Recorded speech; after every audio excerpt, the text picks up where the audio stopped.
Jacadi, la radio du lycée Prévert. Donc nous allons maintenant accueillir Ambre et Bastien qui vont nous parler de la proposition d'obligation réelle environnementale. Ambre, que peux-tu nous dire dessus ? C'est un acte signé chez le notaire qui officialise en quelque sorte l'environnement. Et cela signifierait que toutes les conditions environnementales présentes dans l'ORE devront être respectées, même si le terrain change de propriétaire pendant une durée qui peut aller de 30 à 90 ans. Cette ORE permet donc d'assurer la continuité écologique et à préserver le parc du lycée. Le but de l'ORE, c'est tout d'abord de garder un certain pourcentage d'espaces végétalisés, c'est-à-dire sans artificialisation, donc des espaces qui n'ont pas été touchés par l'homme, en gardant aussi un certain nombre d'arbres, ainsi que les haies qui ont été plantées au sein du lycée. On va aussi essayer d'expérimenter en essayant de replanter des arbres ou des espèces locales, avec notamment le savoir-faire des agents de la région qui sont assez spécialisés dans ce domaine-là.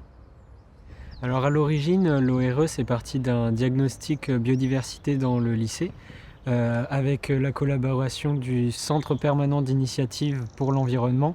Donc c'est la région qui a financé ce projet.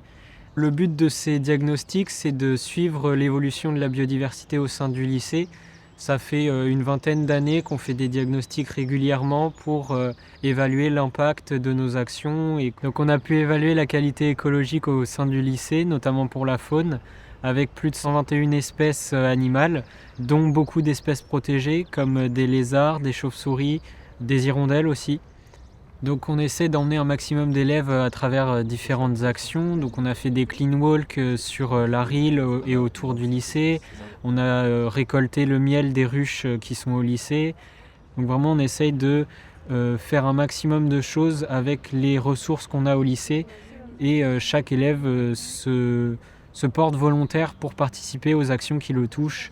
Et au final, il y a de plus en plus d'élèves qui participent.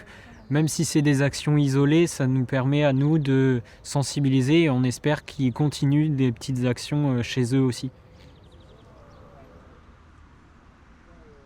Donc nous, en tant qu'agents de la région, on s'investit dans l'ORE, donc tout ce qui est mis en place et tout ce qui sera mis en place, c'est avant tout pour nos élèves. On est là pour eux.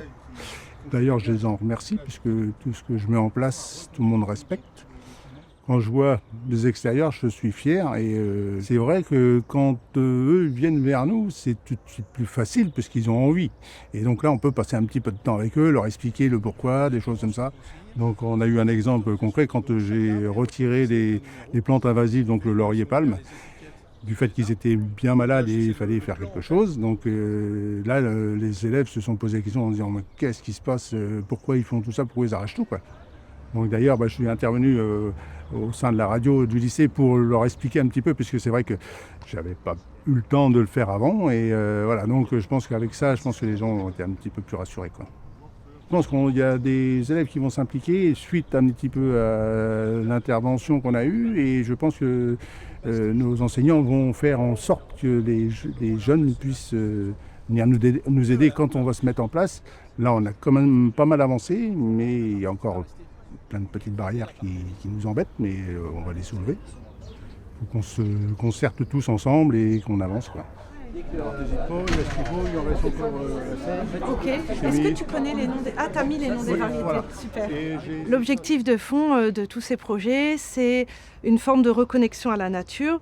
Donc pour parvenir à rédiger cette obligation réelle environnementale, on a eu l'appui et le soutien de la région, mais aussi du parc naturel régional des Boucles de la Seine normande, ainsi que les agents, l'équipe de direction, les enseignants et les éco-délégués.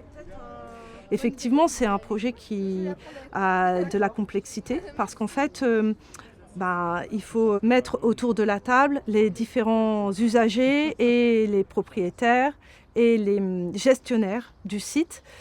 Mais en fait, à partir du moment où on a suffisamment d'arguments et qu'on montre que les installations sont faites, ça prend tout son sens.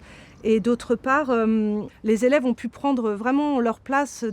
Et même en termes d'éducation à la citoyenneté, c'est puissant en fait, parce qu'ils ont été amenés à venir à des réunions où il y avait les différents acteurs, comprendre certains éléments, se préoccuper de l'avancée du projet, comprendre que ces choses-là, elles prennent du temps et nécessitent des négociations, qu'il y a des retours en arrière, des avancées. C'est un vrai travail d'équipe et de coordination, c'est vrai, mais c'est aussi une vraie chance pour mettre au cœur des débats la question du vivant dans notre environnement proche. Et c'est riche d'enseignements pour tous en réalité, donc tout l'intérêt est dans ces discussions.